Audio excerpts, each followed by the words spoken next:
Learn the most advanced recruiting techniques. Land the most desirable talent. Launch your company towards massive success. This is the Higher Power Radio Show with Rick Girard. All right, we all get how impressive it is to hire from a name brand company. However, more often than not, making the vanity hire turns out to be disastrous for both parties. Why? Well, too often hires are made based on a particular skill set or a person's pedigree, not taking into account the importance of cultural alignment or the objectives of the business. So your hires should be made on the basis of what is best for your company, backed by evidence of performance. So today we're talking about how to accelerate company growth with business-aligned hiring roadmap. Today's quote, I found that luck is quite predictable. If you want more luck, take more chances, be more active, and show up more often. Any idea who said that? Shelley or Kelly? I'll give you a hint. Brian Tracy. Brian Tracy. All right. Great guess. I'm Rick Girard, and welcome to the Higher Power Radio Show. Our mission is to help entrepreneurs and hiring managers avoid costly hiring mistakes by identifying a specific problem and providing proven solutions to enable your company to win the right hire. We share insights from top performing rebel entrepreneurs, disruptors, and industry experts like our guest today. We have two guests today, actually, Shelley Iocona, the Executive Vice President, and Shelley Iocona, the founder and principal of On Its Axis. Now, On Its Axis is a product and people firm. They help organizations validate new digital product ideas and build teams that allow them to successfully take them to market. They've found that just as the launch of a successful product begins with a customer-centric roadmap, talent acquisition that is grounded in understanding how a company can most efficiently deliver client satisfaction and adapt to changing client needs is critical to a company's ability to efficiently scale, which is what makes Kelly and Shelley perfect experts for today's topic. Kelly and Shelley, welcome to the Higher Power Radio Show today. Thank you for having us. Happy to have you guys. So today we're going to discuss a few things. We're going to actually talk about the common mindset and the problems that are created with today's hiring environment and actually not having a roadmap. We're going to talk about the importance of building a business objective roadmap. And then we're going to teach you how to create your own roadmap. Sound like fun, guys? Absolutely. Let's do it. Why is this important? Yeah, I'll take that. I think that, we learn the data supports that roughly 72% of all new products fail. And the top two reasons is lack of product market fit and not hiring the right team. So when we look at the people side, we understand that the strength of a company it's all about the people. And in order to be a winning company, you really need a strong team. So hiring managers, they know that to be successful, to reach their growth potential, they have to have the right team members. So we suggest looking at a business objective roadmap rather than just focusing on skills and perceived fit, and really mapping out what you need in order to go after the right talent and bring that in. If I'm a hiring manager, what is a business development roadmap? I think it's really looking at, we could look at your company roadmap, we might look at your product roadmap, and think about, as we think about how we're going to ideate and design and deliver and market this new product, what is the right talent? So some of it's technical and some of it's skill.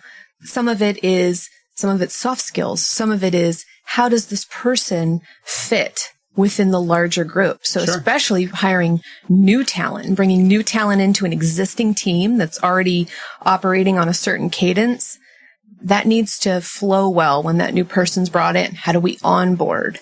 How do we bring them in efficiently? And we can test that when we interview.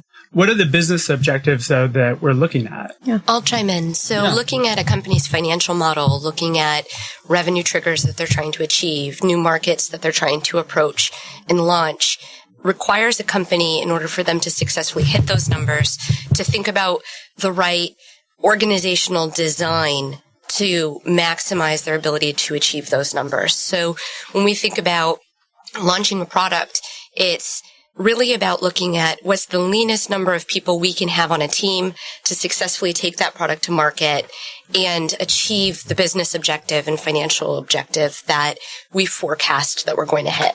What are the current challenges that hiring managers face when they're effectively going through and trying to evaluate what they need as far as talent goes? Absolutely. So we've had an opportunity to work with companies that are enterprise and established and trying to launch a new product, as well as startups, many of which are now unicorns. And universally, we see three common problems. We see companies reactionary hiring or ad hoc hiring. So this is a situation where, and this is Kelly, by the way, this is a situation where a company is reactionary hiring or they're responding to it as a perceived and urgent need. And what this does is it often results in team inefficiency and scope creep on a team. A second common problem that we often see with a team is confirmation hiring. So this happens when you've had a successful player or you have a successful profile in the team or you yourself perceive yourself to be successful and you try to create a replica or hire a replica of that person within the environment. So Bob was really successful. Here we went another Bob. Exactly. And I want all of the skills that Bob possessed. And why that's problematic is it can relate to uniformity in the team and a lack of diversity that really results directly in a lack of innovation in the culture. The third common reason that or problem that we see managers experience when they don't have a business objective roadmap is really about cultural fit exclusion. And what I mean by that is managers subjectively ruling somebody out from an organization because of their perceived belief that they don't fit the team culture that exists today. And this isn't about core capabilities and soft skills. This is about, will this person get beers with us after work? And that can be incredibly problematic in that, again, it creates a system of uniformity in your workforce, which is really limiting to innovation. Okay, but being the devil's advocate, if you have a environment that's highly collaborative, right, and you need people to go out and be tight and be able to communicate with each other, doesn't that become problematic if you have somebody who doesn't participate that way? Oh, that's a really interesting question. I think that the idea that because you perceive somebody as not participating is the flaw, not the fact that somebody it's not valuable for that person to participate. I think that oftentimes we're surprised by how we can connect and find points of relationship with people who are very different from us when we're given the opportunity. So outside of going and getting beers. Outside or getting beers and letting somebody get a club soda and have that be okay because you have other core aspects that are truly aligned and you create an environment that fosters a focus on those aspects. These are kind of like three problems that you have, but like what are these challenges? What are some of the issues that you see from some of your clients or from companies that you work with that effectively have caused problems for them? Yeah, I think not having a proper interview process is one thing. Not having a structured interview process, not really knowing. And that is huge. It's number one. And it's really about looking at a job description and making sure that the right gaps are filled, that you're not just pulling it from someone else's, oh, this company does this really well, I'm just going to pull their job description and hire. That doesn't work. I think we laugh because we all have seen that, right? Absolutely. Where'd you get this job description? We pulled it from our competitors. Exactly. Absolutely. I think that's hilarious. And I think also, it's to us, it's product, it's people, and it's process. So sometimes companies think that they need 10 engineers, when in reality, they might need a product manager or a different skill set, or they might need a better process to help their development efforts move along more swiftly. You don't necessarily always need the count that you believe that you do in order to move fast. If you don't have a structured interview process or something that's at least impressive, you're going to have offer turn downs. You're going to have people that don't start. You're going to get people that get offers by larger companies with larger checkbooks later on down the road. You're going to lose a lot of people because you don't have that. Yeah. And you're going to take up a lot of time that your hiring managers could be spending on taking that product to market, helping to evolve your brand in the marketplace, depending on the hiring manager's skill set. And you're putting that focus on endless cycles of interviewing, looking for an ideal candidate.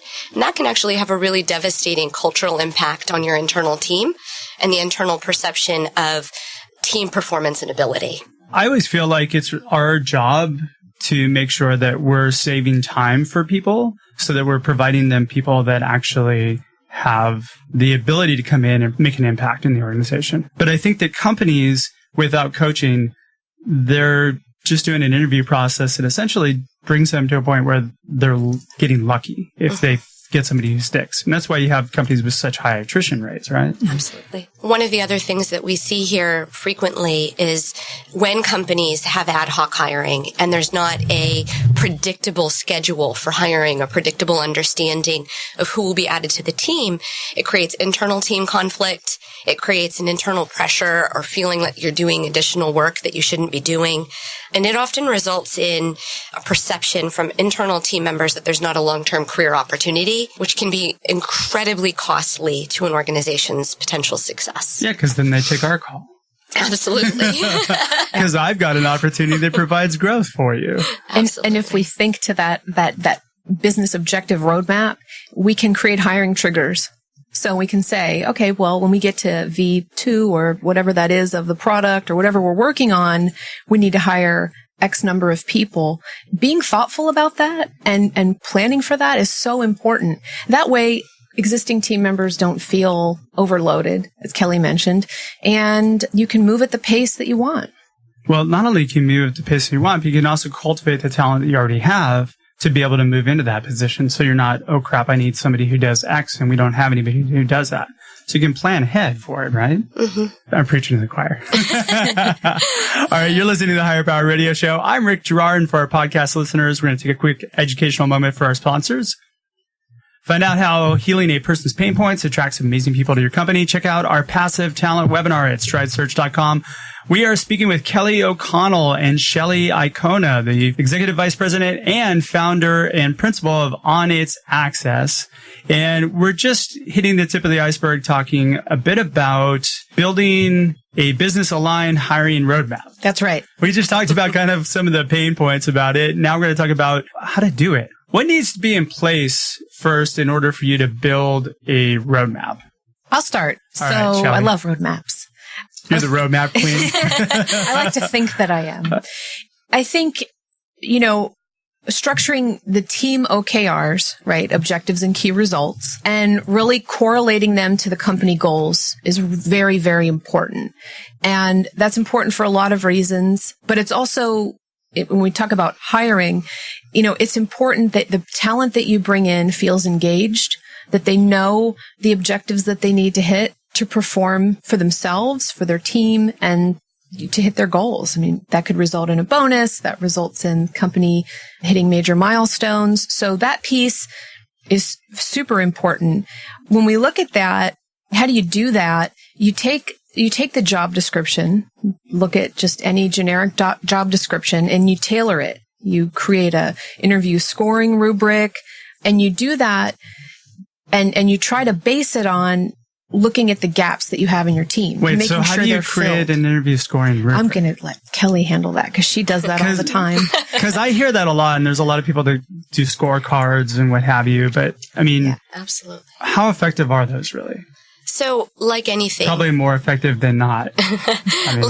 Anything, you don't want to be rigid in your process, but you also don't want the exception to be the rule. And having a structured interview process and having a scorecard allows you to put the emphasis and priority on the key skills that complement your current team skill set, rather than trying to match your current team skill set, and rather than looking at the totality of experience that you'd ideally like somebody to have.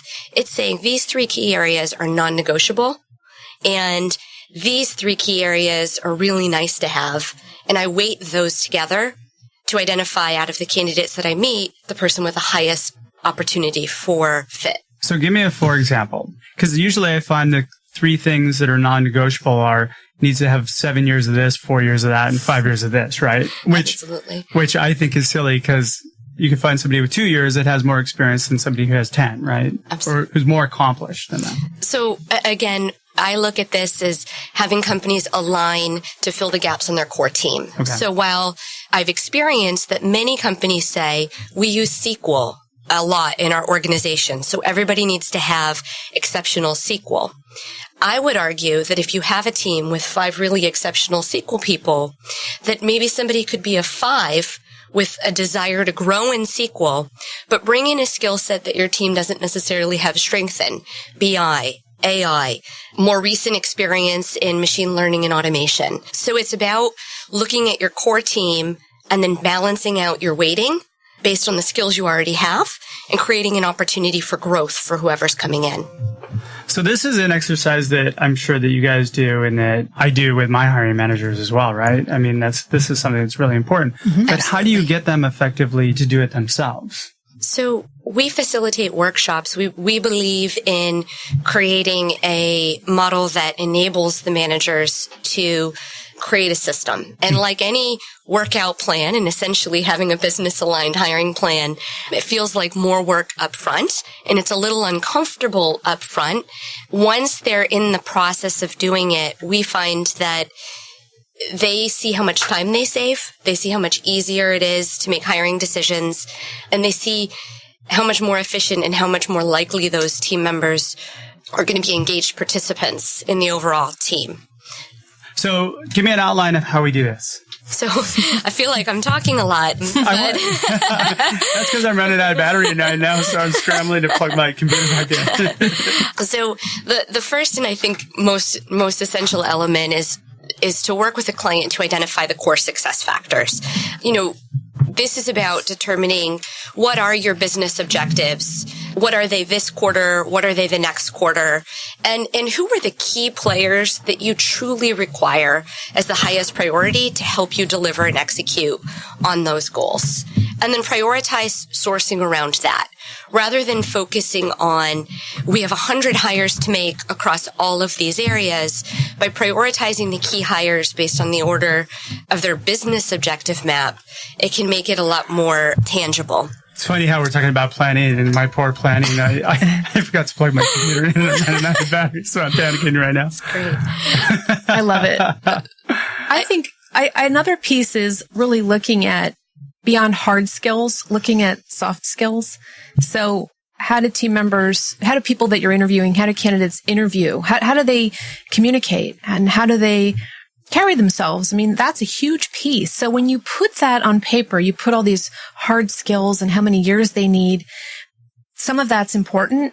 But how are they going to evolve? Because companies that are innovative and successful today, they need to be nimble, and team members need to evolve with customer expectations and changes in priorities. So part of a scoring rubric could include, as one of the weighting factors, you know, how does this person handle change?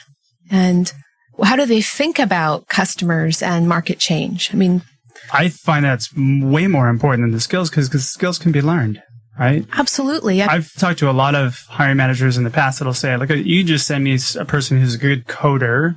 I place a lot of engineers, right? So just send me somebody who's a good coder who can figure things out, a good problem solver, and they can pick up the language pretty easily. Mm-hmm. Plus, 9 times out of 10 people Google things, right? Absolutely. So if you have a problem, you can just go on google.com and find out. Yeah, absolutely. I do think that what you're saying is absolutely true. And I think that there are times when hard skills are what a company most importantly needs to hire for. And I think having a regular cadence for aligning that business roadmap helps a company to determine when they can have a hire that needs to hit the ground running. And that's truly important. And when they have the room to create a coached candidate and to provide a performance path that allows that person to evolve within the company. Well, how do you know then? If I'm a startup and I'm growing my company and I figured out, okay, my business probably needs somebody to head up sales. Mm-hmm. Let's just pick that out of the hat. Mm-hmm. So how do I figure out which person's going to be the right person? Because every salesperson you talk to is a great salesperson. Yeah. Create a playbook. You know, ooh, okay, how do you do that? I'm all about like the football analogies right now. Sweet. So forgive me, but I'm a short guy. I don't play football. But thinking about, you know, when we look at sports, there's a model for how we do this. Totally. And so applying some of that to developing and delivering products and having the right talent, it's pretty straightforward if we look at it that way. So I've got certain objectives that I need to hit, and I believe it takes this type of player, person, employee. And then how does this look? What does that day-to-day look like? What are those objectives and key results that we need? And how does that person work in context with the team that we plan to put them on? Mm-hmm. So I'd like to add to that, if it's okay, Rick, and I'll use a European football analogy. I had the opportunity to play. Okay, then I'll use hockey analogies. To play soccer in college. And I think a key element, particularly for high growth startups or for small teams in a large organization, is to think about the role the person's playing on the team and the role that you already have, and to leverage a data-driven approach to filling that role. So we can predict who's going to be a really successful salesperson based on what we're selling and based on the data that supports what success could look like. For example, in a soccer field, you could be an incredibly talented defender, but if you line up 11 defenders on the field, you're not going to have the most talented team. So bringing in a team of complementary skill sets is going to be really important, particularly for a startup. So complementary or opposing, actually, right? Absolutely. Because opposing skill sets sometimes feed off each other really well, but you have to know your environment. Absolutely. You have to know your company really well. So how do I take a data-driven approach if I'm a CEO and I don't know what to use or how to do it? So we have a partner called Swarm Vision that is a great example of a data-driven approach to What do they do? Innovation consulting. Essentially, they use a significant amount of research to look at predictive index for how a person can contribute to a team. And They look at your core team and determine how they can work together to most efficiently innovate and deliver products. So there are tools out there that are available that people can plug into and just like anything, you have to know how to use the tools. You have to be aligned to the tools. So in our partnerships, we make sure that we've vetted them. They fit with our framework. We use them. And so, it's really about using it, but understanding how to make it work. How does the tool know the right person? The tool gives an index, a profile of the talent, and basically they run through a program themselves, and it maps them against characteristics, different qualities. Well, they can be coached. Yeah. And unlike traditional kind of personality profilers, this tool is really about adjusting to the environment. And so you see different aspects and how working with different aspects and different people bring out different sides of your character and either help you achieve. And so there's programs that help somebody move forward. So there's, outside of us, I think you can either take the methodical approach where you figure out what the business needs and then maybe do a profile, like guess as to a profile, or you can use a tool. Absolutely. Some people excel when they're placed with people that maybe are a little further along than they are. So like if I go out and ride my bike and someone is faster than me, or I want to go play tennis, I'm going to do better with someone who's better than me. And that's just my personality. It's going to make me rise to the occasion. Not everyone's like that. So A players are like that. Yeah. Right? Well, I mean, and you want to stack the deck with your A players for your company. You do. Or you want to coach the people that maybe need some assistance maybe they want to get there. They just don't know how. Sometimes it's just figuring out I need to tweak one or two things and I'm moving at a better pace. So I think tools can help in those ways. It's not a one size fits all. It's not used in every case. What do you think about the idea of actually spending a few moments figuring out really what the business needs, what the company's culture is, writing your job description or figuring out who aligns with that, and then making skills secondary or tertiary? I think it works in some roles and not in others. Like what? If I'm doing some data science work, I really might need a super skilled data scientist who understands machine learning and AI and. And then it's just a matter of them being able to fit with the culture. Yeah, sometimes. All right, so we're getting toward the end of the show here. What would be 2 or 3 key takeaways that you can give the audience that can plug into their business today to help them kind of put this structure into place? I think it starts with developing a regular cadence. And so creating a hiring roadmap once and then never looking at it again doesn't help a company to avoid the ad hoc hiring or urgent hiring phenomenon. They have to have a quarterly cadence to the process.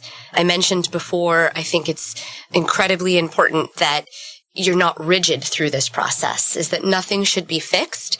But the idea here is to leverage the process to make an exception and not the case, not the rule.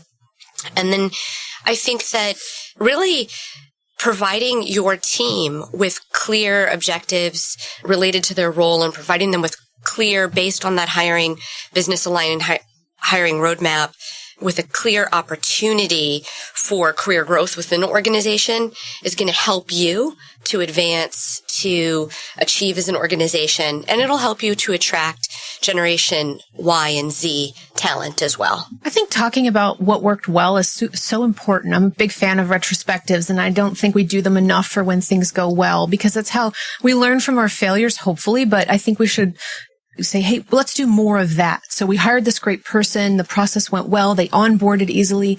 How did that go? What did we do well there? What can we keep doing? I think that's big. That makes a huge difference, right? To do the things that work.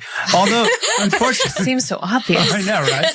Although sometimes the things that work are the wrong things that you do. They just happen to work for some reason, right? And you should dig into that. The problem is we don't spend the time. Hiring managers have a ton of pressure. So sometimes it's just, and they don't necessarily have that process built in to their hiring process. So let's do it. Yeah. So at least put together some resemblance of a hiring process, something that is actually, I always tell hiring managers, do something impressive. Like, make sure that person walks out of the interview feeling like they got really challenged and they enjoyed their time there. And they walk out and go, God, that was pretty hard. I'm glad I went and talked to him. It was impressive. Right? All right. Well, we're just about out of time for today's show. Kelly and Shelley, thanks so much for you guys' time investment today. And I want to welcome you to the Higher Power Radio community.